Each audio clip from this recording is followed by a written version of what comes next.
News that the Saint Lucia National Trust (SLNT) would be exempted from taxes has been met with mixed reactions, especially from the opposition. The Finance Minister sought approval to amend the VAT Act to waive the payment of taxes for the National Trust. Prime Minister Pierre, in moving the motion on Tuesday, encouraged the trust to have regular dialogue with stakeholders.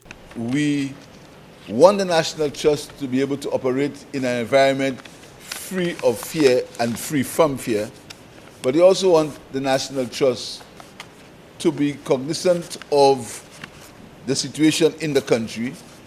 So we need them to have dialogue with the government, have dialogue with stakeholders, so that we can come to a gentle balance, a balance that is normally in a win-win situation.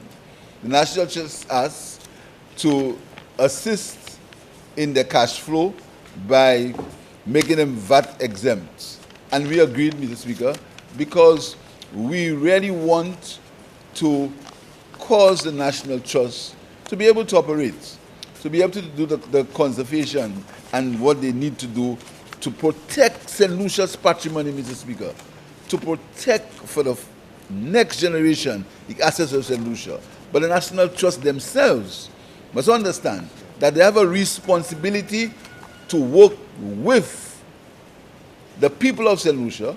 In 2017, the United Workers' Party, UWP, while in office, removed the conservation group's state-backed subvention in the budget estimates, drawing the eye of critics including the Saint Lucia Labour Party, SLP, and preservationists, who view the trust as a public good. A seemingly unrepentant opposition leader, Alan Chasney, scoffed at the motion on Tuesday and argued that the trust should have taken his advice to become more business-minded, self-sufficient, and commercially viable, instead of depending on state support. So what are we doing to use Pigeon Island to generate more resources on a regular basis? I remember when I was Prime Minister and I asked the National Trust that same question, Mr. Speaker, which comes to the issue that the Prime Minister raised to say that somehow that we, I can't remember the word that he used, that we penalized the National Trust because we took away their subvention. We didn't take away the subvention, we withheld the subvention on the basis that they would be providing a business plan for it. May I be protected?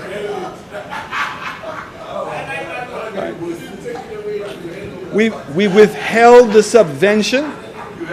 We withheld the subvention, Mr. Speaker, on the basis that the National Trust was supposed to present a plan on how they were going to run their affairs, how they were going to support themselves. Because as I said, the subvention was being given for capital investment for them to be at some point self-sufficient.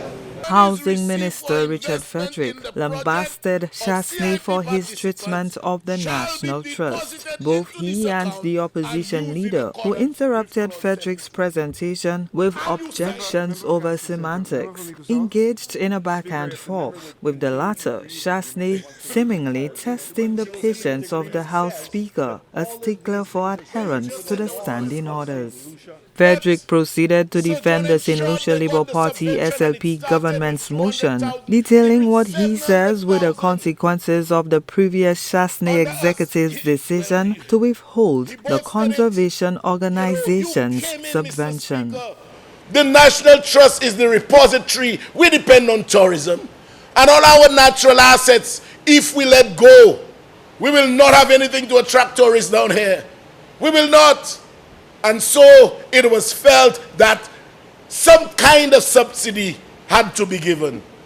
And he came, and because of an altercation, supposedly, he just swiped it and say, no longer will you get any subvention. You know what happened then, Mr. Speaker? I had to go to the Prime Minister because the subvention was being used to protect one of the homes of one of our Nobel laureates. You remember that, Mr. And instantaneously, I got a call from National Trust, Mr. Minister, we can no longer pay the salary of the security. That was the ramifications of his behavior. And guess what? I asked City Council to foot the bill until the government restored the subvention. Prime Minister Philip J. Pierre explained that the VAT exemption for the Saint Lucia National Trust seeks to improve the organization's cash flow. Despite criticisms from the opposition, the motion was passed by the House of Assembly on Tuesday. Gina Filippi, HDS News Force.